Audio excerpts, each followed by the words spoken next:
Okay, let's just jump right in. We're going to talk about an incredible, real-life monster. I mean, this is the kind of creature you think only exists in legends, but it was found in the most unexpected place imaginable. We've all grown up with stories of giant serpents, right? These mythical beasts that are pure nightmare fuel. But what if I told you they were real? That 60 million years ago, a true titan slithered across the earth, a snake so ridiculously huge, it blows your mind. So, where does a story like this even begin? Well, it starts deep inside the earth, in this enormous open pit coal mine in Colombia, of all places. And this isn't just any old mine. It's basically a time capsule. See, all that coal? It used to be a super tropical rainforest, something from 60 million years ago, a whole lost world, just buried and waiting to be found. Now, the scientists digging here, they were on the hunt for ancient plants. They were trying to figure out, what did the world's first rainforests even look like? But what they found instead? Well, it was a fossil puzzle that was about to turn everything they thought they knew completely upside down. So, imagine this. An expert picks up this thing, this weird, oversized fossil, and the confusion is instant. Is it a petrified tree branch?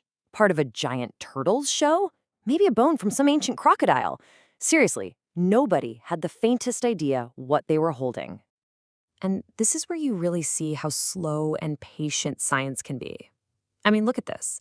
The first piece was found way back in 1994 and just stuck in a box. It took almost a decade for another similar fossil to turn up. And even then, it wasn't until 2007, when they finally got to a museum in Florida, that people started to connect the dots and realize what they were dealing with. Okay, so here's the aha moment. The researchers in Florida finally have this idea. They decide to compare the mystery fossil to a vertebra from a modern anaconda. And the second they put those two things side by side, boom, the truth hits them. This wasn't a crocodile. It wasn't a turtle. It was a snake, a ridiculously, impossibly huge snake. So yeah, they found a snake, but we're not talking about just any snake. This was a creature of absolutely unbelievable size, a true monster from a lost world. They gave it a fitting name, Titanoboa saragenensis, the Titanic boa from Sarajevo. It just sounds epic, right? So, using just that one vertebra, scientists could actually run the numbers and figure out how long this thing was. And the result was staggering.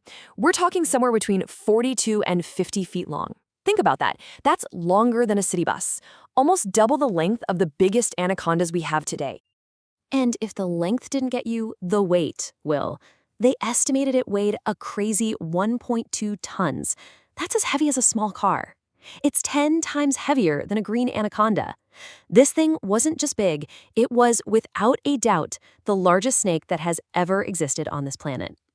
When you actually try to picture that size, it's just mind-blowing. This isn't just a big snake. We're talking about an animal that was literally longer than a school bus. I mean, just try to imagine that for a second. It's wild.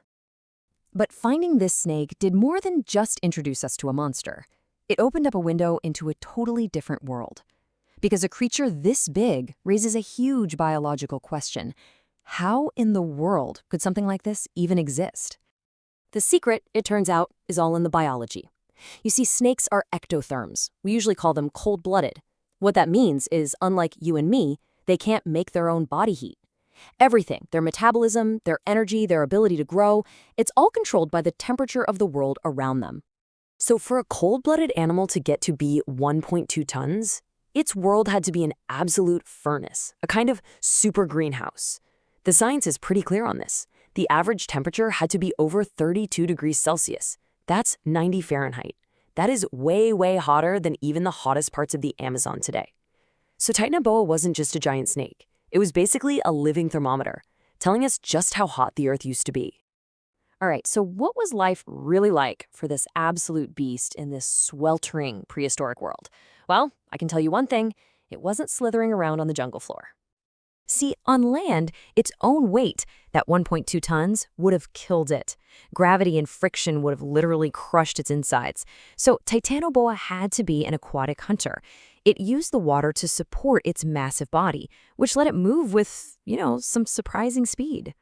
Think of how a modern crocodile hunts. That was Titanoboa. This was not a creature that chased its food. No, it was a patient and terrifyingly good ambush predator. It would just lurk in the murky swamp, almost totally hidden, maybe just its eyes peeking above the surface. Waiting for hours, maybe even days, for something unlucky to get too close to the water.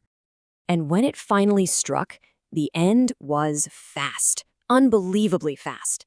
Scientists figure its constricting force was over 400 pounds per square inch. Now, the key thing here is that its victims didn't slowly suffocate, no way. That kind of force would shatter bones instantly and cut off all blood flow to the brain in a split second. It wasn't suffocation, it was just obliteration. So what does a predator like that even eat? Well, only other giants would be on the menu. We're talking massive turtles with shells as big as a dining room table. We're talking about the giant ancestors of crocodiles. In its world, Titanoboa was the absolute king, the predator that hunted other predators. For the longest time, all scientists had to go onward those vertebrae. But then, in 2011, a student intern, of all people, makes this incredible once-in-a-lifetime discovery: pieces of a Titanoboa skull. This was the final piece of the puzzle. It proved that, yeah, just like modern boas, its jaw could unhinge, letting it swallow prey 3 times wider than its own head. And it showed it had special pit organs, so it could literally see the body heat of its victims in the dark, murky water. So you have this perfect predator, right? It's perfectly designed for its environment. It has no natural enemies. It's at the very top of the food chain. So if it was so dominant, so powerful, where did it go? The answer is actually pretty simple and kind of profound. And a little tragic, really. The very thing that made this titan possible, the climate, was also what destroyed it. See, Titanoboa was a total specialist. And when its special world vanished, well, so did the snake. All it took was for the planet to cool down by just a few degrees, and its whole world just fell apart. The heat it desperately needed to power that giant body started to disappear. Its metabolism would have slowed right down, almost to a stop. The huge swamps it lived in started drying up. And to top it all off, a whole new kind of animal was starting to take over: mammals. And that meant new competition for food that was already getting harder to find. The story of Titanoboa is just this incredible, stark reminder of how deeply connected life is to climate.